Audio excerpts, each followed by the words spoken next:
Que tal um mate?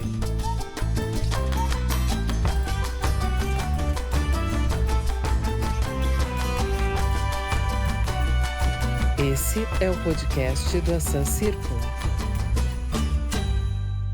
Olá, eu sou Patrícia Gonçalves, egressa da primeira turma de cotistas da URGS, educadora, doutoranda pelo PGDR, atuante junto à luta territorial quilombola.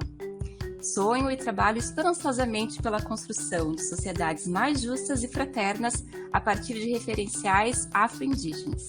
E este é o podcast Que Tal um Mate?, uma produção do Círculo de Referência em Agroecologia, Sociobiodiversidade, Soberania e Segurança Alimentar e Nutricional, o Assan Círculo, ligado à Universidade Federal do Rio Grande do Sul. Este episódio, de número 22 do nosso podcast, dá continuidade à série voltada aos Objetivos de Desenvolvimento Sustentáveis, ODS, estabelecidos pela Agenda 2030 da Organização das Nações Unidas, da qual o Brasil é signatário. E para ilustrar, os ODSs, de número 1, erradicação da pobreza, 4, educação de qualidade e 10, redução das desigualdades.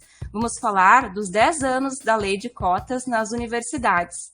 Legislação que aumentou em 400% a presença de negros e pardos no ensino superior. É importante lembrar que os assuntos ligados às questões étnico-raciais entram na agenda para os processos de reparação histórica e humanitária devido à articulação do movimento social negro, ONGs, academia, representantes políticos e outros grupos abertos à transformação social. Um marco a ser destacado é a terceira Conferência Mundial contra o Racismo, a Discriminação Racial, a Xenofobia e Intolerância Correlatas de 2001, realizado em Durban, África do Sul, um território negro do sul global. Esse evento, somado a outros processos anteriores, proporcionou algumas mudanças à luta negra brasileira, como a Lei 10.639 de 2003, para a incorporação da obrigatoriedade do ensino de História e Cultura Afro-Brasileira no currículo. Essa lei veio a ser complementada pela Lei 11.645 de 2008 para a inclusão das culturas indígenas e a Lei 12.711 de 2012, que instituiu a política de cotas nas universidades federais e nas instituições federais de ensino médio, técnico e superior. Observa-se também pequenas alterações em concursos públicos e na proporção de funcionários negros em empresas privadas. Mas quais foram as transformações significativas, as conquistas e os desafios enfrentados nessa década? De onde este nosso movimento partiu? Qual era a nossa realidade até o ano de 2012? Como estamos hoje? E onde precisamos chegar para que possamos garantir a manutenção e a ampliação dessas políticas? Para responder a essas e outras perguntas, nós convidamos duas mulheres negras que são referência em educação para as relações étnico-raciais e para o movimento de soberania e segurança alimentar dos povos tradicionais de matriz africana. Ambos processos direcionados à implementação do bem viver. A Cota Mulange é médica e presidente do Fórum Nacional de Soberania e Segurança Alimentar e Nutricional dos povos de matriz africana, Samson Potman. A Gladys Kercher é professora associada da URGS, professora do PPG Edu, coordenadora do Uniafro e membro do GT 26A do Tribunal de Contas do Estado. E é com grande alegria que eu compartilho esse espaço com essas companheiras. Falando da URGS, a universidade que foi uma das últimas a aderir à política de cotas. Universidade esta que é um patrimônio brasileiro, sediado na cidade de Porto Alegre, capital que, em 2016, assistiu à barbárie do espancamento de um estudante indígena por um bando de jovens brancos, os quais seguem suas vidas normais, sem atuação efetiva da justiça. E onde estudantes negros enfrentam expressões diárias de racismo, como subjugamento de suas capacidades, advindos de professores, desde os cursos mais elitizados aos menos concorridos. Ao mesmo tempo, a URGS possui uma política de cotas consistente na graduação e pós-graduação, sustentada por órgãos que dialogam com organizações do movimento social, como o DEDES, Departamento de Educação e Desenvolvimento Social, e o NEAB, Núcleo de Estudos Afro-Brasileiros, Indígenas e Africanos. Estes órgãos auxiliam nos processos de combate ao racismo no âmbito das práticas acadêmicas, além de todo o trabalho de interlocução com os estudantes. Diante desse cenário de injustiça social e dos 10 anos da política de cotas raciais nas universidades, como vocês avaliam essa política? A partir do campo de atuação de cada uma de vocês. Gladys, poderias começar? Eu entendo que a política de cotas precisa sempre ser pensada dentro de um conjunto mais amplo de políticas, do que a gente chama de políticas de ações afirmativas.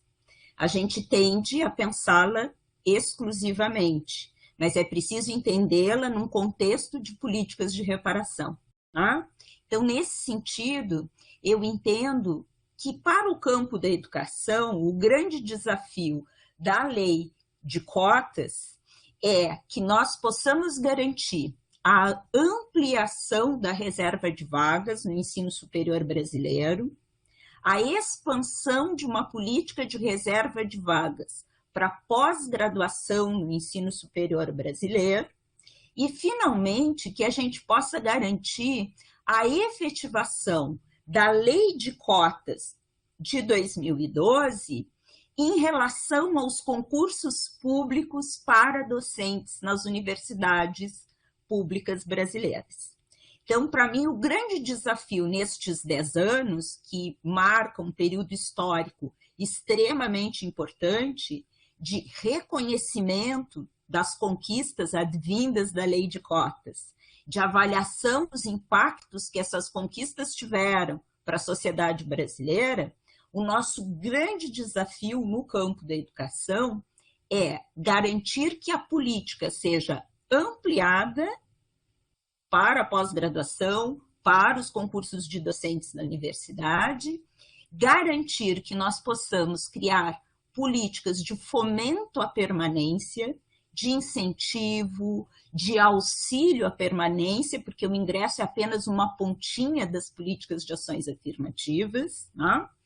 E, por outro lado, que nós possamos, dentro das universidades, travar a batalha mais difícil, que não é do ingresso de negros, negras, indígenas, quilombolas dentro da universidade, mas o ingresso dos seus saberes, da sua cientificidade, das suas epistemologias nos currículos da universidade. Esse talvez seja o maior dos desafios nestes 10 anos. Se é verdade que nós hoje temos a presença negra, indígena e quilombola, o nosso grande desafio é que esta universidade eurocêntrica e institucionalmente racista não conseguiu universalizar as suas perspectivas epistemológicas. Ela segue universidade no nome, ela universaliza determinados saberes, mas ela nega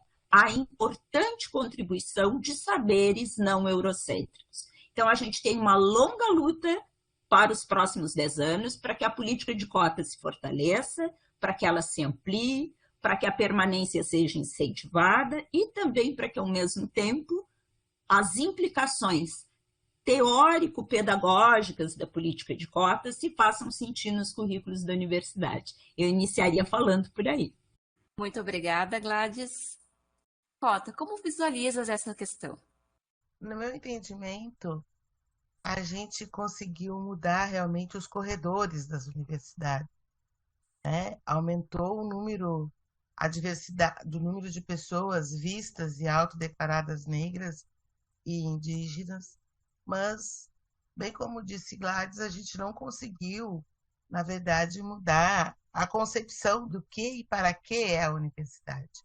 A gente também não estabeleceu para que essas pessoas, se era isso, não tinha isso, né, na proposta inicial, das pessoas adentrarem para mudar.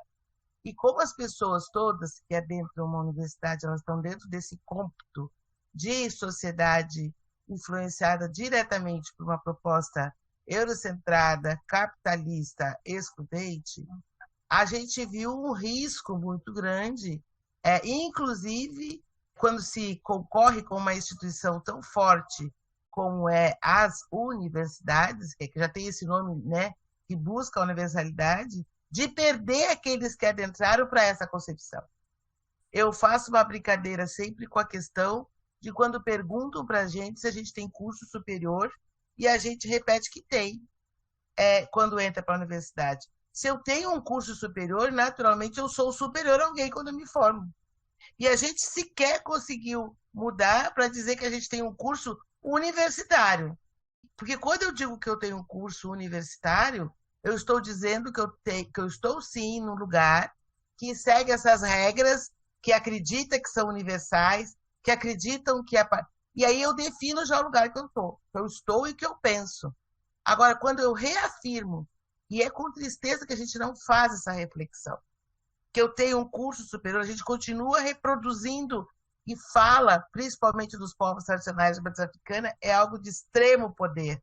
E eu fico repetindo e repetindo que eu tenho um curso superior, eu tendo isso. E com este exemplo, eu quero reafirmar esta ideia de que a gente não decolonizou o ensino universitário. E quando eu digo decolonizou, porque era por dentro, nem interiormente as pessoas que adentraram, nem tivemos a condição de fazer isso internamente dentro da universidade como um todo.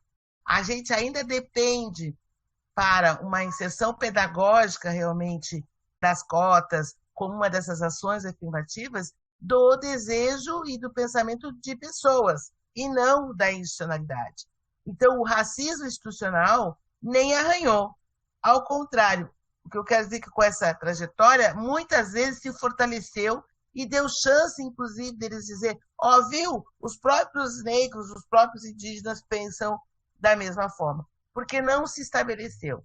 Mas, ao mesmo tempo, essa fala que eu ensino, de longe quer dizer que não foi importante. Como eu disse, os corredores mudaram.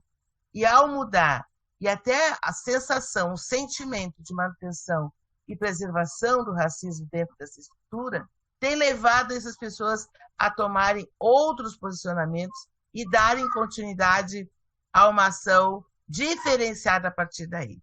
Quis, infelizmente, que a gente enfrentasse um período em que a gente tem ficado limitado a sonhar em voltar a ser o que era antes e não avançar. Nós também estamos vivendo um momento conjuntural dentro do país que nos dificulta criar, melhorar ou construir coisas novas. Conseguir manter as cotas já foi algo extremamente real. Então, realmente ampliar as cotas, ampliar, decolonizar esse saber com a entrada dos saberes já existentes no país, como os de matriz africana, como os indígenas, como os ciganos, como outros povos tradicionais, línguas, processos e conhecimentos, ficou estagnado porque nós ficamos buscando manter aquilo que mesmo a gente tinha uma crítica e não conseguia avaliar. Então, o que eu penso é que realmente as cotas são importantes. Eu fiz um curso com a medicina, era um curso que sempre teve uma cota muito pequena, né? Em turma de 80 era 1, no caso, eu fiz esse processo sem ter política de cota, e hoje, quando eu retorno à minha universidade de origem de graduação, eu encontro uma universidade com um conjunto de pessoas vistas e autodeclaradas como negras dentro desse processo. E não podemos negar que a gente também teve o processo de que quando tu apresenta alguma questão reparatória ao fato acontecido, também a gente teve que enfrentar a falta de caráter de muitas pessoas que assumiram esse processo. Esse é um outro desafio que não pode ser esquecido e que nós temos que, agora, acreditando sim que no próximo período nós teremos oportunidade não só de manter a política de cotas, mas aperfeiçoar a política de cotas como enfrentamento ao racismo e como realmente uma questão reparatória aos povos que foram sequestrados no continente africano e que foram roubados no continente americano. Muito obrigada, Cota. Realmente é muito bom escutá-las, né? Vocês com toda essa experiência, essa capacidade de fazer essas análises profundamente, né, nos auxiliam a pensar os processos futuros. Gladys, em relação ao processo de implementação dentro da URGS, universidade que apresenta apenas 2% de seus professores negros. Quais os principais aspectos que acompanhaste na implementação da política de cotas da URGS e, especificamente, na pós-graduação? Há especificidades? Bom, vamos lá, né? Diz a lenda que o diabo, ele não é diabo porque ele é mau, mas porque ele é velho, né? Eu estou dentro da universidade como docente há 25 anos, vai fazer 26 anos em janeiro próximo. E eu fui aluna dessa universidade, né? Aluna no ensino médio, aluna na graduação, no mestrado, no doutorado. Por que eu estou fazendo referência à minha trajetória pessoal? Para demarcar que nesse período de formação inicial, eu sou uma mulher de 53 anos, portanto, nos anos 80, quando nós não tínhamos a política de ações afirmativas, nem na graduação, nem na pós-graduação, nós éramos um grupo residual minúsculo de estudantes negros, minúsculo. Né? Eu fiz curso de letras de 120 vagas, nós éramos 3 negros ingressantes.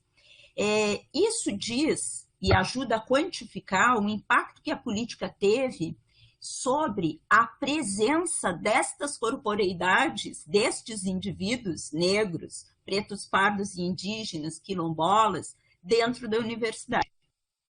Traz esse impacto de quantitativamente colorir a universidade com corporeidades negras e indígenas que não estavam dentro da universidade.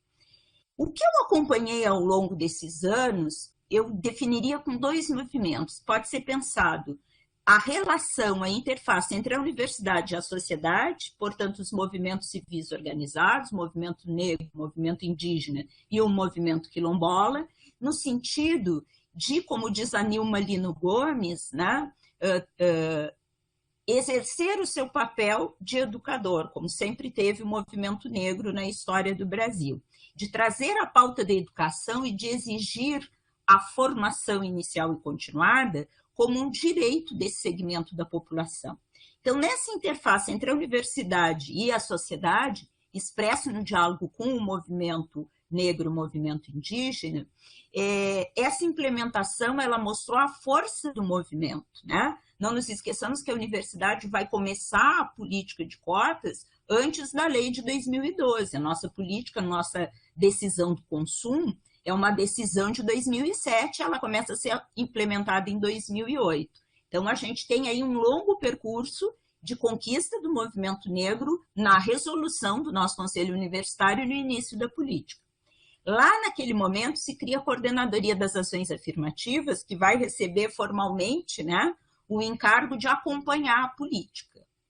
E eu gosto muito de olhar os relatórios da coordenadoria, que estão na página, né, no site da coordenadoria, porque eles nos ajudam a ver os números da nossa política de implementação, né?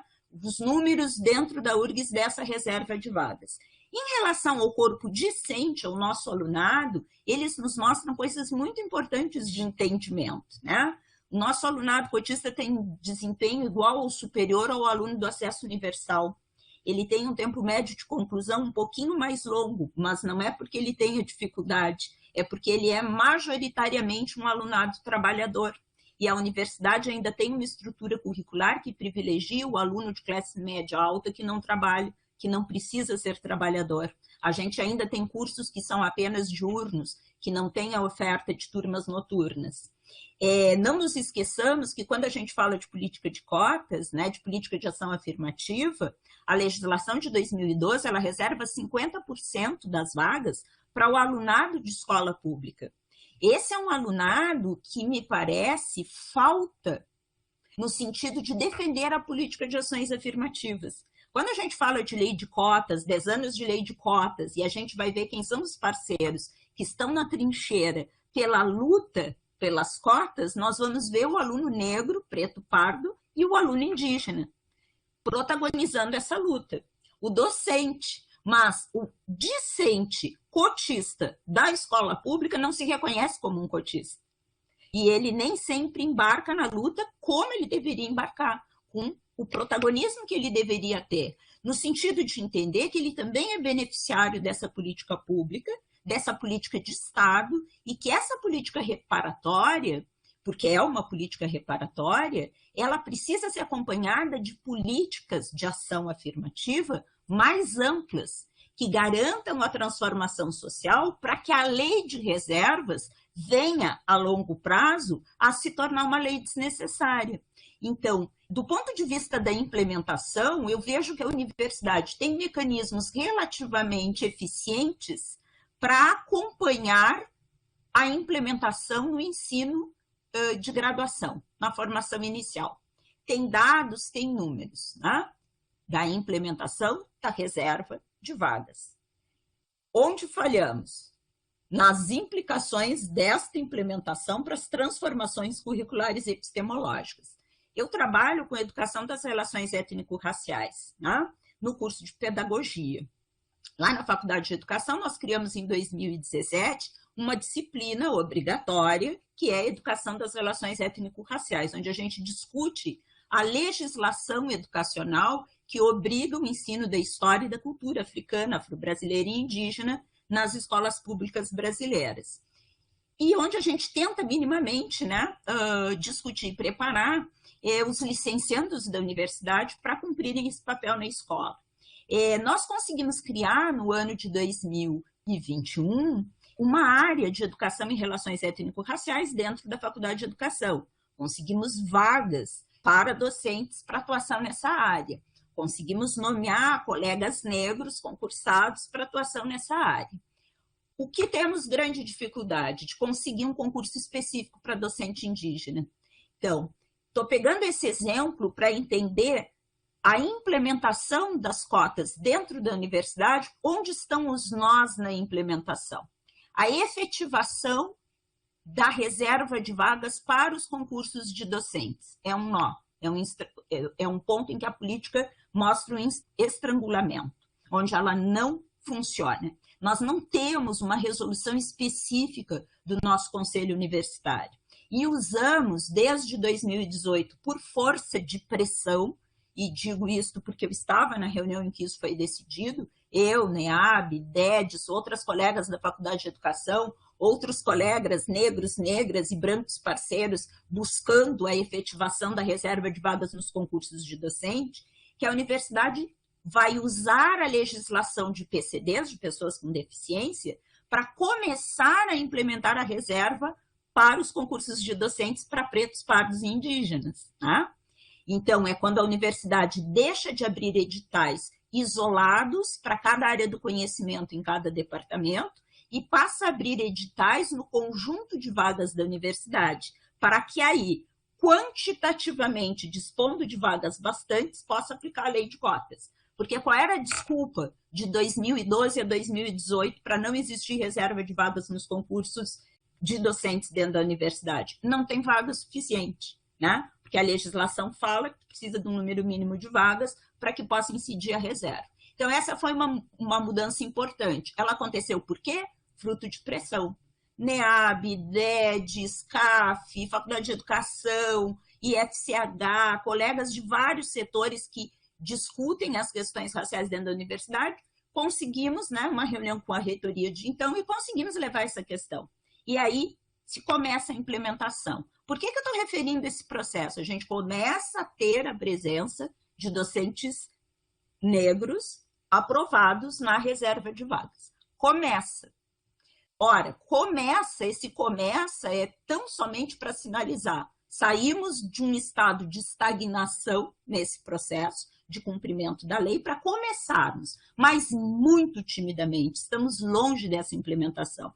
Segundo ponto que eu gostaria de destacar, eu estou me estendendo, mas enfim, é para dizer que esse processo, o segundo estrangulamento do processo da lei de cotas e da reserva dentro da universidade, se localiza na implementação de política de ações afirmativas na pós-graduação. Por quê? Um dos grandes escudos para que o racismo institucional opere e funcione se veste do manto da autonomia universitária. Tá?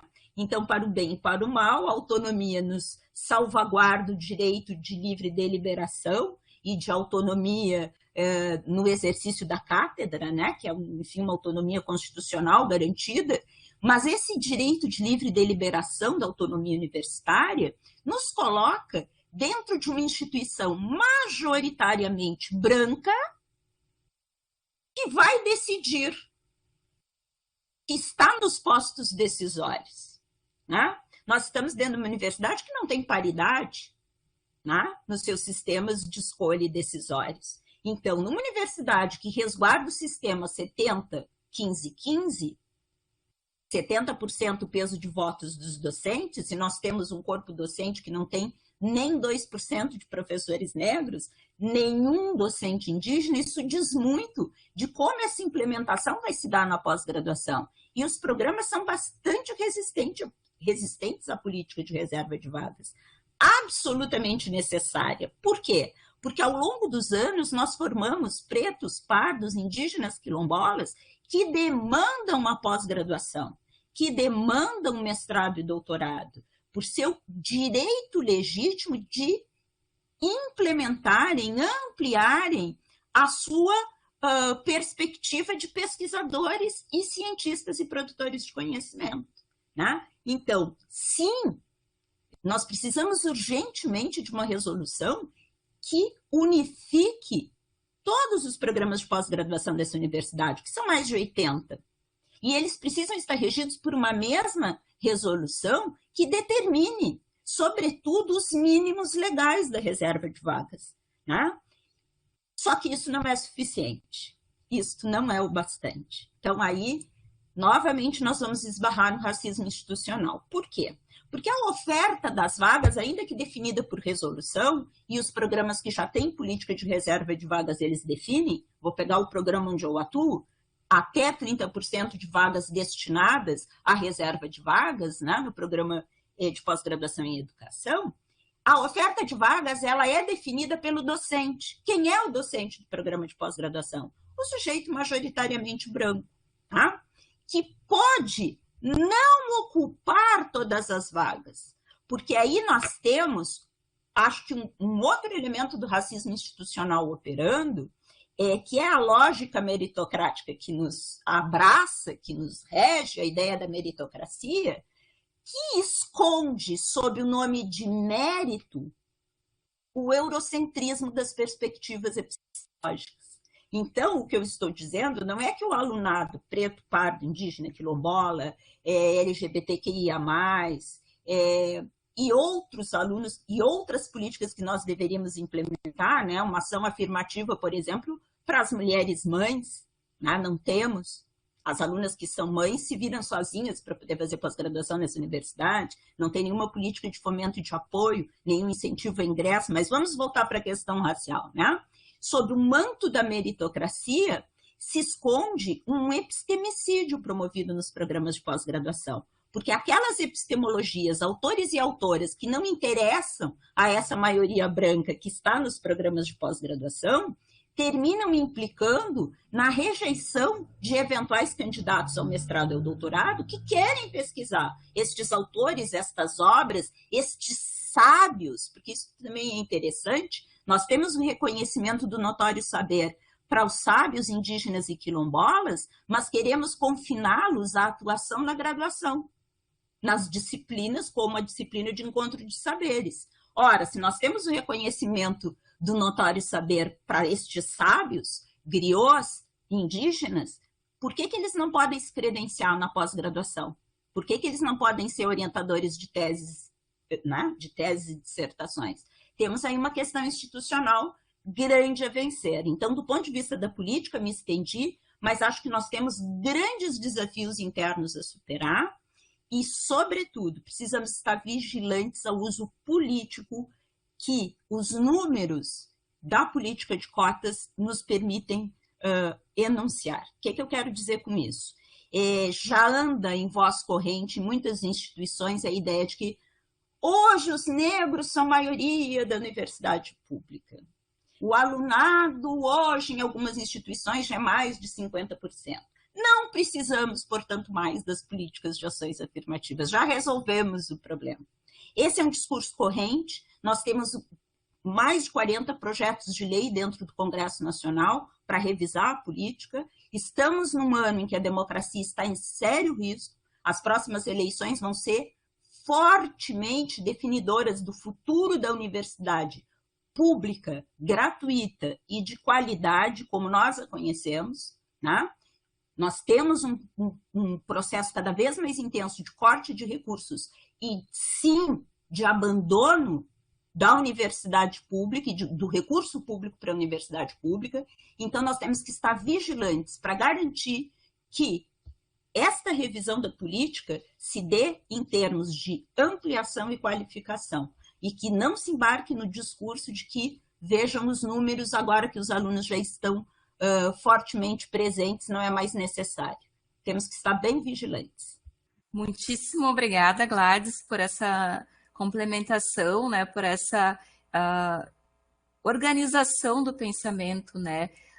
Acredito aqui, né, tanto que nós estamos em grande sintonia, né? As questões estão articuladas e a tua fala reverbera muito essa questão da importância da ampliação do entendimento do que são conhecimentos, né? Quais são os conhecimentos que estão adentrando também com a entrada, né? Com a chegada desses estudantes cotistas, tudo que vai se transformando ao longo desse processo. Então, a gente percebe ali, né? Primeiro momento foi isso que aconteceu, né? Os estudantes entraram na universidade. Agora, como é que a gente vai construindo, como é que a gente vai reavaliando, como é que a gente vai qualificando esse processo para a universidade se transformar de fato? Acho que a Cota destacou isso muito bem na fala dela também, né? Que no início essa questão não estava no nosso horizonte, a questão da transformação da universidade.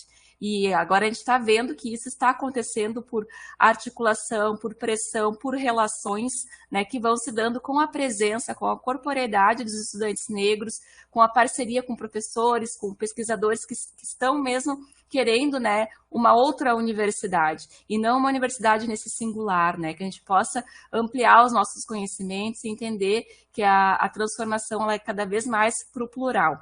Pensando um pouco isso, e trazendo aqui a contribuição da nossa querida companheira Cota, eu gostaria de saber, o FANSAMPOTMA, ele tem forte atuação em parceria com universidades e instituições de pesquisa, como a Fiocruz. Gostaria de trazer um pouco a tua percepção com relação, né, tu que é uma professora universitária, coordenadora do FANSAMPOTMA, como visualizas o papel das universidades nas principais questões tratadas pelo fórum? É um grande desafio, assim. Na verdade, eu, diferente da Gladys, eu sou uma professora universitária muito nova, né? Tenho 1 ano de corpo docente numa universidade católica, que não foi a universidade que eu estudei na Universidade Federal de Pelotas, num curso como o curso de medicina, que ainda mantém essa hierarquização entre os cursos, assim, né? Então, o meu corpo preto desfilando entre esses alunos eminentemente brancos e entre professores eminentemente brancos, realmente é um desafio importante. E dialogando com uma ideia totalmente decolonizadora, assim, que esse é o grande desafio. Por exemplo, quando eu sou apresentada aqui como cota, eu fico imaginando quantas pessoas estão pensando que será isso. No mínimo deve achar que deve estar ligado à própria política de cota na educação. Não. Quando eu faço questão de me apresentar com meu nome tradicional, Cota Murundi, e o fórum faz isso constantemente, é a própria apresentação de reverberar essa questão. Existem outros mundos para além de vocês, brancos, viu? Existem mundos em que as pessoas trazem no seu nome a sua função e trazem no seu nome o seu compromisso com a sua identidade.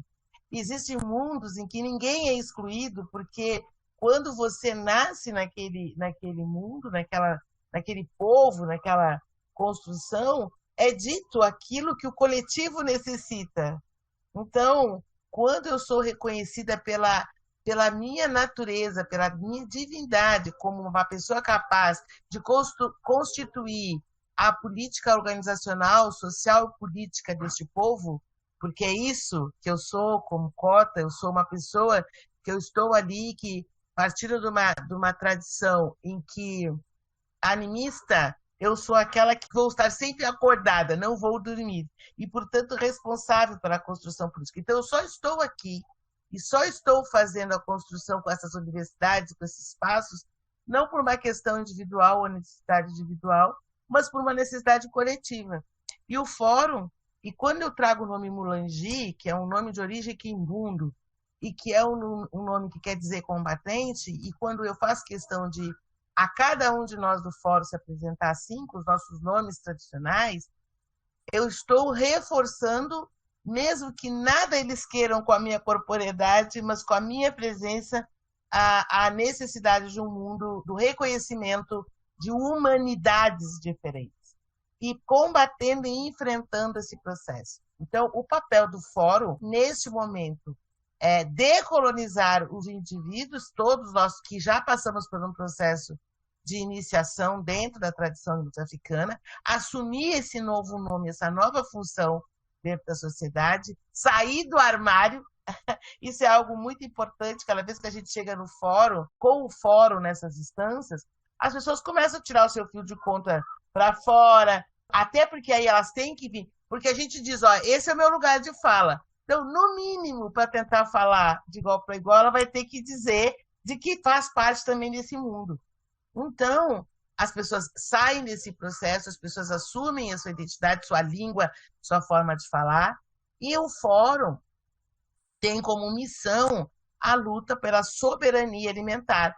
Só a palavra soberania alimentar, dentro de um contexto de um povo brasileiro, e a gente sabe que não é assim legalmente, mas politicamente o reconhecimento de que somos constituídos que esse país é constituído por vários povos dentro dele e que tem sistemas funcionais sociais próprios, linguísticos próprios e sistemas alimentares próprios. Quando a pergunta é como é que isso tem transitado dentro do processo e o papel das universidades, vejam, não vamos esquecer que as universidades elas são visibilizadas, porque elas não nascem no mundo europeu, né? Está descrito que as primeiras universidades elas vêm do Oriente e são apagadas nesse processo, mas a universidade que toma à frente é uma universidade greco-romana e que nasce com uma política de sagrado cristã e que, de uma forma muito estratégica, desgruda isso do seu nome. Então, a universidade consegue transitar como se não fosse cristã, defendendo os princípios cristãos.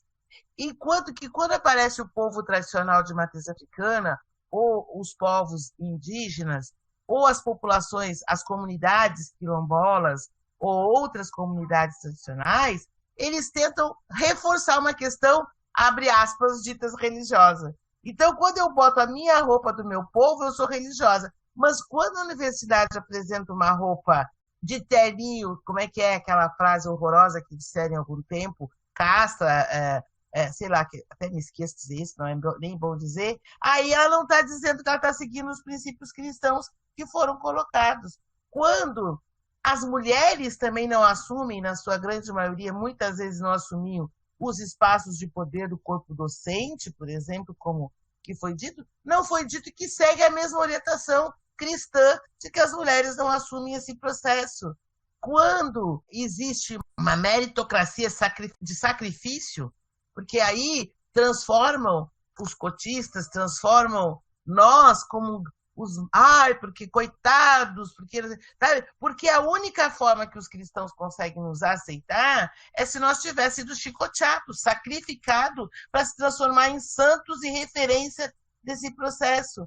Então, o nosso papel, então está longe, o que eu queria dizer é que a universidade está muito longe de verdade de se aproximar dos princípios e valores que o Fonsan Postman apresenta, mas contudo, todavia, a gente força, muitas vezes, então, com o DR, que a gente também acha que não é, né? O fato de eu ser médica, o fato de ser advogado, mas eu exijo que me chame assim, e aí chama doutora Cota. Ultimamente eu tenho sido chamado doutora Cota por todos os lugares, e eu acho brilhante, porque é a forma de dizer, existem dois mundos, eu vivo com o pé em cada um, do doutora, que não é doutora, e do cota, que é legítimo, que é o reconhecimento da natureza como tal. Então, o fórum tem feito isso, adentrado os espaços universitários, e geralmente a gente adentra já buscando a questão política, com emendas parlamentares, com fatos de que esse recurso para a educação, para a saúde, tem que ser para nós fazermos esse processo. Aí a gente constitui pesquisas. Quando tu adentra o espaço do outro, eu adentro reconhecendo que existe esse poder, sim.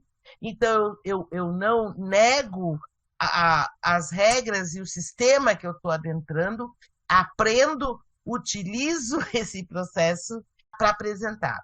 É um risco? É sempre uma negociação de risco, porque sempre que se negocia com instituições fortes dentro do sistema ocidental, do norte, cristão, eu tenho que, no mínimo, não querer esse poder para mim. Então, muitas vezes, como diz o pensador, o estar na periferia dessa universidade me demonstra que eu ainda não me entreguei de toda forma a esse processo. Porque não esqueçamos que a questão racial ela é construída. Várias vezes já me perguntaram se eu me pensei branca. Qual é o aluno que entra para a medicina e não sonha em se transformar-se num grande médico de sucesso e o homem da capa branca, como nós mesmos nas tradições? Essa transformação se deu dentro desse processo. E eu acredito que o fórum tem esse papel de cada vez mais buscando essas pessoas que adentram a universidade, independente da cor da pele, para um sistema que não é universal, mas é para aqueles que escolhem esse processo. Então, nós vamos buscando essas pessoas, vamos buscando, construindo essa parceria e vamos buscando. Agora só falta dizer que nem o povo tá aí viralizando, né, de que essa frase dizer que a gente quer acabar com as escolas, não quero acabar com nada, porque não quero de verdade universalizar algo, quero sim ser uma parte desse todo. Quero esse reconhecimento. E aí, com a existência de quem vai construir. Então, tem sido esse processo, e queria aqui declarar que se eu entrasse só com a minha cara preta, mas tivesse uma ideia de querer apenas os lugares que eles querem, seria bem mais fácil. O grande embate se dá com a luta epistemológica. A luta epistemológica. Quando o Fonsan Potman assume há 10 anos que nós não somos apenas religiosos, que nós não queremos ser denominados de religiões de matriz africana, essa tem sido a grande disputa epistemológica. Inclusive para o fortalecimento da Lei 10.639, a 11.000, outra que a Gladys já citou aqui, para a gente poder reconhecer que a gente é ignorante em relação ao continente africano e à história que se constituiu nesse país.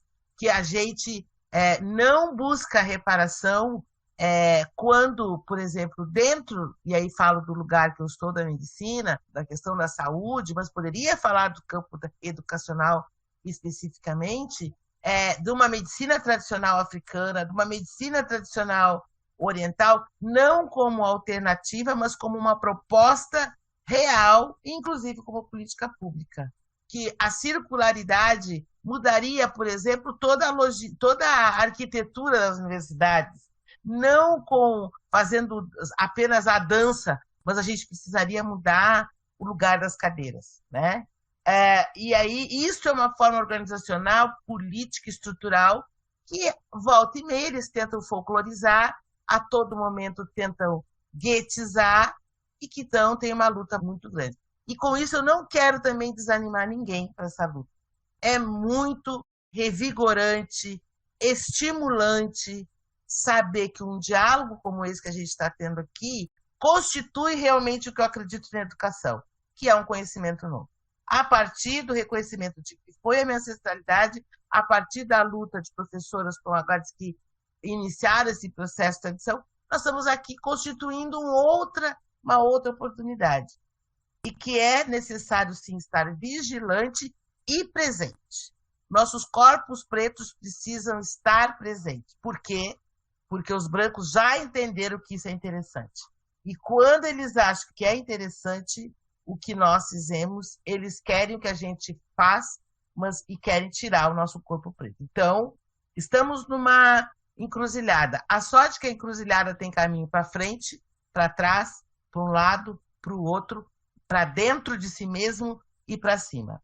A encruzilhada é um lugar que tem 6 caminhos. Então, a gente conclama a todos e a todas e todes, aqueles e aquelas que estão nos ouvindo, que venha com a gente. É muito interessante. Mas venha com o devido respeito, mas venha para construir realmente uma estrutura diferenciada.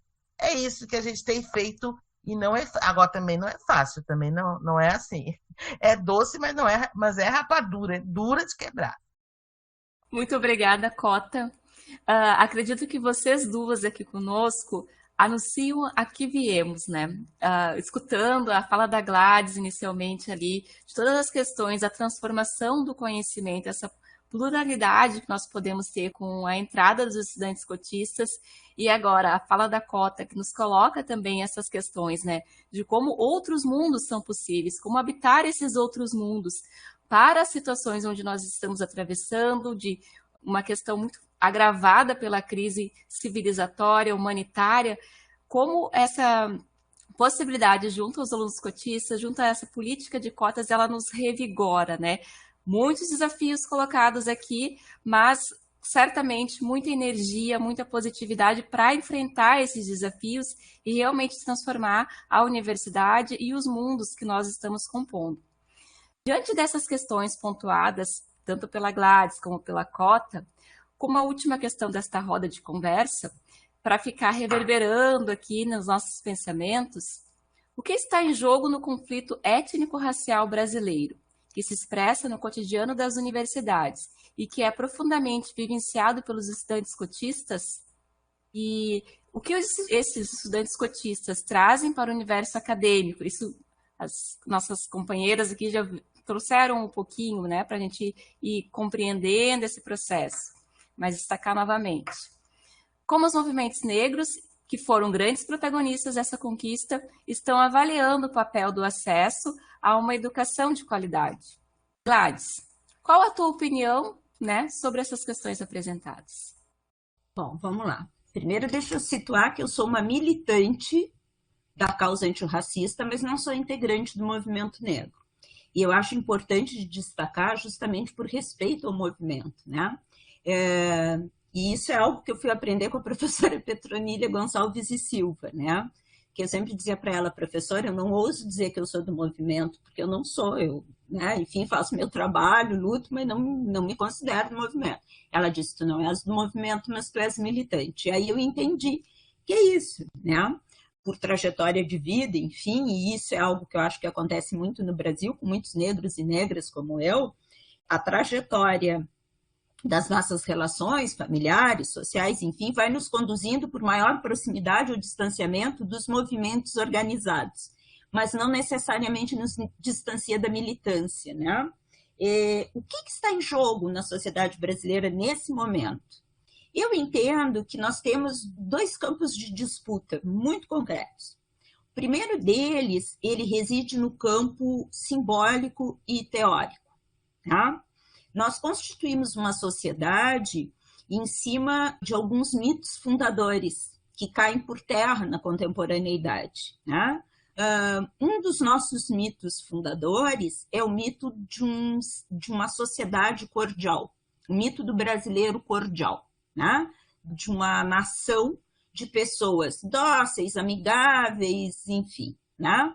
Mas aí eu gosto de lembrar sempre uma frase da Mary Del Priore, né, que ela diz, o brasileiro cordial era aquele camarada, né, que rezava com um terço numa mão e chicoteava negros e indígenas com a outra, né? Para situar que esse mito do brasileiro cordial é um mito fundador que, como vários mitos de origem em outras civilizações, mundo afora, ele não passa de uma lenda, ele não passa de uma ficção, né? Então, nós nunca fomos esta nação cordial, né? Nós sempre fomos uma nação violenta, perversa, uma nação com grandes dificuldades de se ordenar e se articular ao redor de princípios éticos, né? E acho que também a gente não pode esquecer né, fruto do nosso processo, né, de colonização, fruto do imperialismo e do colonialismo, nós herdamos uma sociedade com um modelo de desenvolvimento que é um modelo insustentável, né? Então, hoje, nós temos o que está em jogo, né? Nós temos nesse campo simbólico a descoberta de que nós não somos, nunca fomos quem imaginávamos ser. Então, Narciso acha feio que não é espelho, como diz o Caetano, né? Nós vivemos uma nação que está enxergando, e acho que nesse sentido, de 2018 para cá, a política partidária brasileira, ela ajudou a desnudar a cara desta nação, no sentido de dizer, não somos quem pensávamos ser, não temos os princípios éticos, civilizatórios, morais, que imaginávamos ter, então precisamos nos haver com este mito de origem, e com o segundo mito de origem, a ideia da democracia racial, que é outra ficção brasileira que vingou, né? Então, nesse momento que está em jogo, do ponto de vista simbólico, é a crise desses dois mitos de origem, a nossa cordialidade e a democracia racial, que já está para lá de destroçada desde os anos 70, mas que agora começa a ganhar efetivamente a totalidade da população. Hoje em dia, pelos efeitos do racismo cotidiano, pela publicização das nossas crises, enfim, o que está posto é que é muito difícil achar um brasileiro que ainda acha que a gente vive numa democracia racial, né? Então, esses mitos, eles faliram. Ou algum brasileiro que ainda acha que a gente realmente seja um povo risonho, cordato, amigável, enfim. Então, esse campo simbólico se esfacelou. E nós temos uma nação que não sabe mais qual é a sua cara, né? Também essa crise simbólica, eu acho que ela nos leva a uma discussão muito profunda, que é pensar, nós não temos uma cara, mas caras, múltiplas caras. Essa nação, ela precisa enxergar-se como múltipla, né? Precisa construir-se como múltipla, para poder entender que nesse instante, né, quando a gente, por exemplo, vê políticas genocidas exterminando povos originários, ainda no século XXI. Nós tivemos, há pouco tempo, o extermínio, né, de toda uma civilização a partir da morte de um indígena não contactado, né, que era monitorado, enfim, pelos órgãos do governo. Isso nos diz que nós temos um desafio como nação, de entendermos que a Gladys, ele, os pataxós, os imigrantes haitianos, senegaleses, ou seja, nós estamos compondo um mosaico de identidades, de valores civilizatórios, que nos constituem como nação no século XXI. E nós precisamos achar um meio de construir e nos reconhecer nessa colcha, nessa magnífica colcha de retalhos. Do ponto de vista teórico, essa crise diz respeito ao esforço para decolonizar ou descolonizar o saber e o conhecimento. Nós tivemos como um dos piores efeitos do colonialismo a colonização do conhecimento e do saber. E aí, em alguns campos do conhecimento, isso é visível. No campo da educação, por exemplo, quando a gente fala das diretrizes de educação escolar quilombola, a gente vê todo um entendimento de marcos civilizatórios que poderiam organizar a educação brasileira e poderiam transformar a escola num outro espaço de aprendizagem e de troca, e que não organizam. Por quê? Porque nós precisamos descolonizar os nossos saberes, as nossas produções teóricas, para reencontrar a potência destas epistemologias africanas, múltiplas, dos povos originários, de quilombolas, de comunidades ribeirinhas, de ciganos, que nos constituem, para, com estas epistemologias, construir uma nova base de conhecimento para os nossos processos tecnológicos e de desenvolvimento. Há outros modos de desenvolver uma nação que não o modo capitalista decorrente dos processos de colonização. Então, acho que esse é um dos nossos grandes desafios.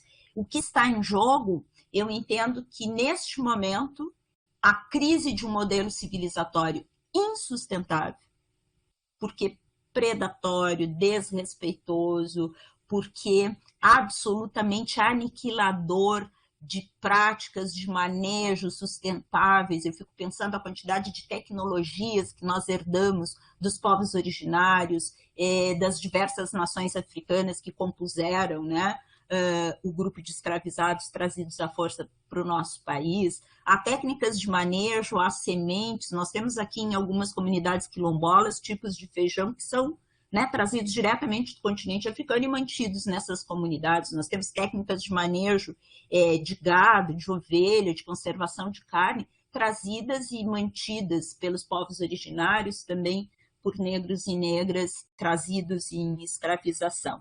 Nós temos hoje, e tivemos desde sempre, negros, negras e indígenas produzindo ciência e conhecimento. E teóricos e teóricas que não são de conhecimento, que não são estudados dentro das universidades, dentro das escolas. Nós continuamos narrando uma história brasileira, uma história regional que é infame, porque é uma história que aniquila a cientificidade e a presença de matrizes não brancas. Então, o que está em jogo, no meu entendimento, é a nossa possibilidade de existência como nação democrática e o nosso modelo de desenvolvimento para essa nação democrática. Que nação queremos ser? É isso que está em jogo. Pensar a política de cotas dentro desse contexto é pensar, portanto, que o que está em jogo é que papel a universidade que nós ocupamos quer desempenhar nessas grandes lutas pela nação brasileira. Nós vamos reiterar os processos excludentes, nós vamos aniquilar saberes e práticas, nós vamos desprestigiar sábios e griots, ou nós vamos efetivamente transformar a universidade nesta protagonista motriz deste novo modelo de nação. Tá? Temos uma grande chance histórica de aproveitarmos a política de ações afirmativas, aproveitarmos a presença negra, indígena e quilombola e, de fato, repactuarmos a universidade e o seu papel diante da sociedade. Esse é um grande desafio. O que está em jogo para mim é isso. Que nação queremos e que modelo de desenvolvimento nós queremos para essa nação. Como vamos integrar essa colcha de retalhos da nossa nacionalidade na potencialidade que ela tem para que, de fato, nós possamos nos desenvolver e assumir, enfim, o nosso papel como nação desenvolvida, plena, onde todos, todas e todes têm lugar. Nossa, muito obrigada, Gladys. Uma reflexão muito potente, né? Muito interessante de escutar e muito interessante para quem vai estar nos acompanhando aqui. Cota, como te posicionas? Bom, me posiciono como Cota Mulangi, Muna que nem Bequeito. Me posiciono como alguém que é responsável por esse processo de luta, de preservação e manutenção de uma tradição mantida e preservada pelos meus antepassados ancestrais. Como Mulangi, que é ser combatente cotidianamente, mesmo quando eu não quero, alguém grita, Cota Mulangi, é para me lembrar do meu papel nesse processo.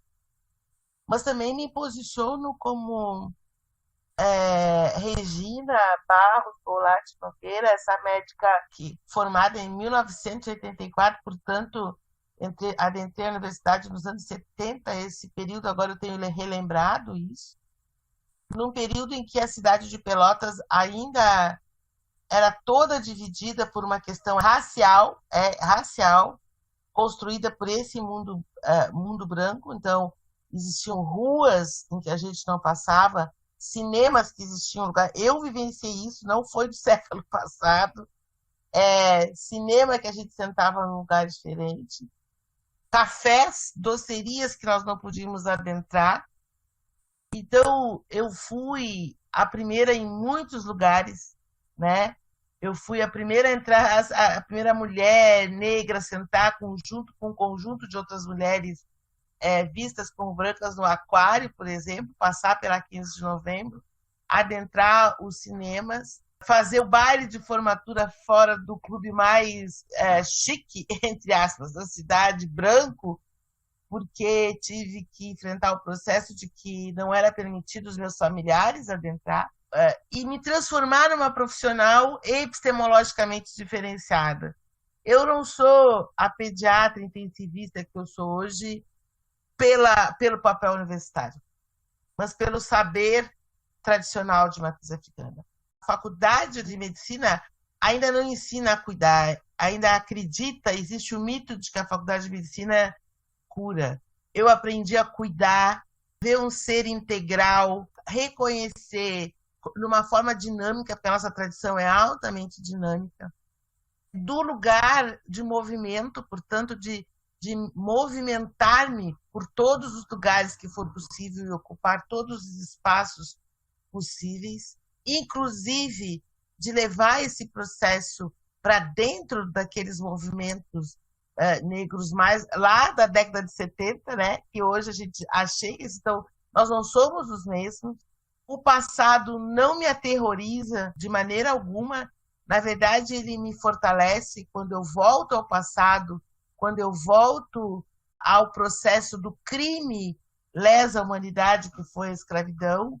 Eu não me reforço como vítima, mas eu reforço os papéis de vítima e bandido e digo que é possível a gente reconhecer aquele passado e não ser vítima, assim como quem deve visitá-lo, reconhecer o seu antepassado como bandido e não o ser. Existe essa possibilidade. Porque quando eu volto ao passado, o passado não me conhece. Eu não sou mais como eram aqueles. Mas aqueles que estavam lá fizeram ser o que eu sou. Então, a minha memória, a minha prática de reconhecer e de levar para dentro de todos os espaços que eu tiver oportunidade, o brincar, o criar, o conversar, o dialogar, a roda que roda, a luta por uma natureza que eu não interajo, mas eu interpenetro com ela, e aí vou dando novos conceitos, ressignificando. Eu não piso na grama porque tem uma placa que diz que não pisa na grama. Eu não piso na grama porque eu sei que quando se pisa em cima de um ser vivo, dói. E o pasto é tão vivo quanto eu. Então, eu não tiro o pé descalço na porta porque eu tenho medo de um tipo de vírus. Não, eu tiro o pé descalço porque a casa é sagrada e ninguém entra de pé com sujeira da rua em lugar sagrado.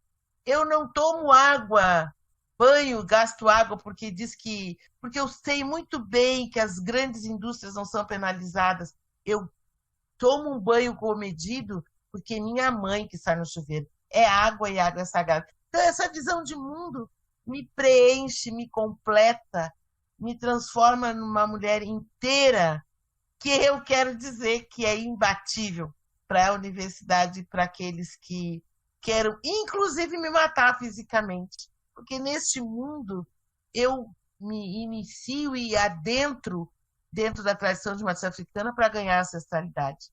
Então, eu devo incomodar muito essas criaturas. Matar, morrer, não existe morte para mim. Porque esse podcast é uma forma de ficar viva. Esse podcast eu levo comigo Gladys leva com ela levamos Patrícia e levamos todos os parceiros e parceiras que estão aqui.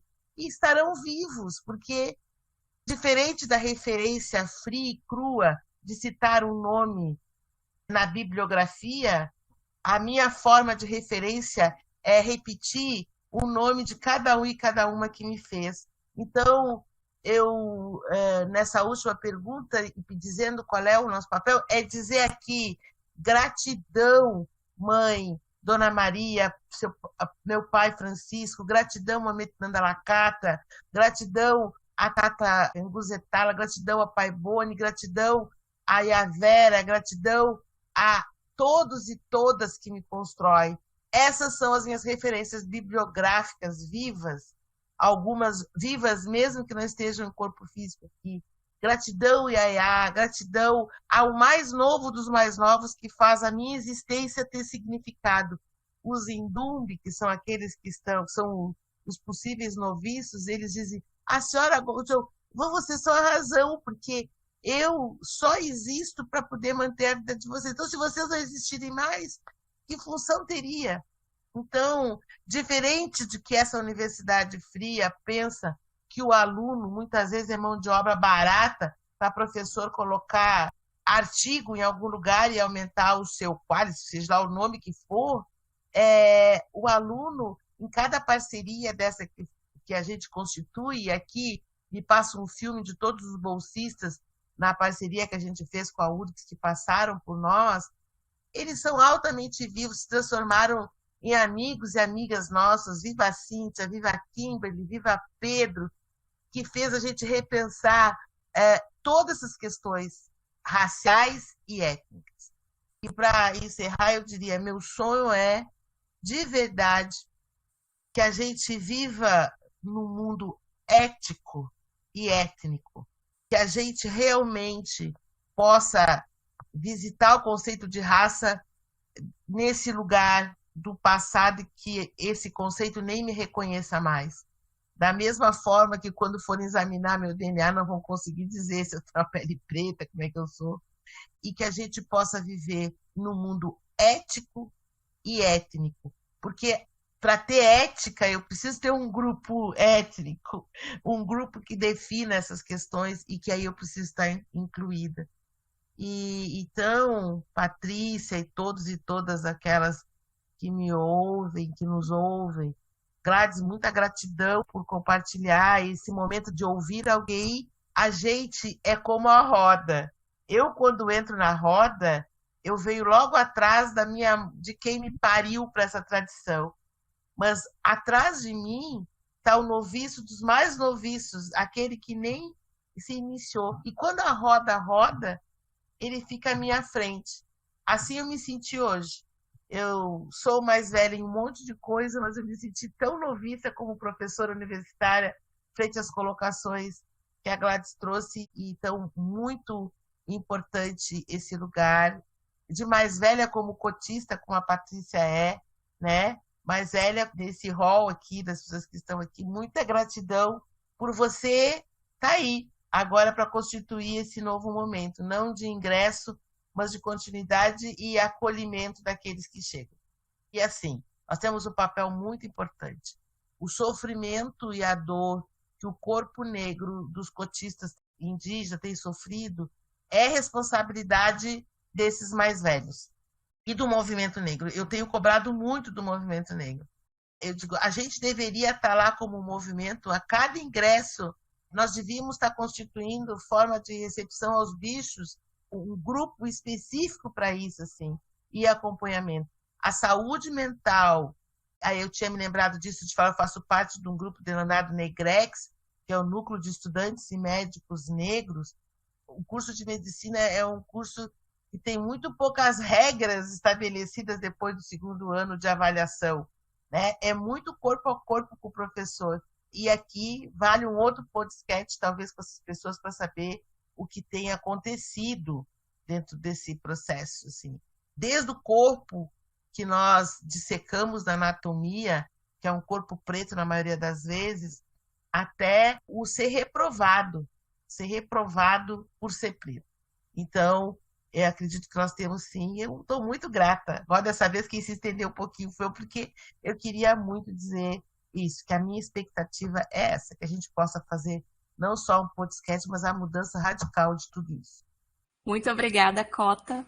É nessa radicalidade, nessa inspiração, junto à companheira Gladys, a companheira Cota, que nós vamos constituindo a importância da política de cotas, a permanência desses estudantes na universidade, para a transformação desse espaço tão necessária nesse mundo que está em conflito, em crise de várias ordens, as nossas crises civilizatórias. Pensando aqui que esse podcast tem essa relação com a possibilidade de desenvolvimento sustentáveis, de mundos sustentáveis, tivemos uma grande aula junto a essas companheiras e nós já vamos nos encaminhando para o final. Eu agradeço muito a parceria de vocês, muitas colocações e muita possibilidade de construção e de ampliação de conhecimentos a partir da luta pelas políticas de cotas. Gostaria de saber se vocês querem fazer a fala de encerramento de vocês, as despedidas, comentários finais. É uma fala muito curta para dizer que a intensidade das nossas lutas, né, ela carrega também a intensidade das nossas esperanças.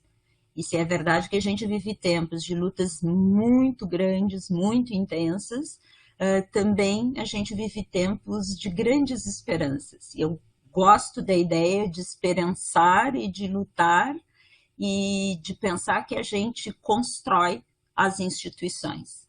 As instituições são feitas de pessoas. E as pessoas, portanto, podem transformar as instituições. Acho que esse é o nosso desafio. Gratidão, Patrícia, gratidão, Cota. É um privilégio, uma honra te escutar. Gratidão, Daniele, Silvana, todo o pessoal da produção. Muito obrigada por ter me permitido estar aqui compartilhando ideias com vocês. Eu queria muito agradecer a todas essas pessoas e dizer que eu queria aqui pensando, né? Uma frase, uma palavra que ficasse assim bonita, que nem, né, Gladys falou.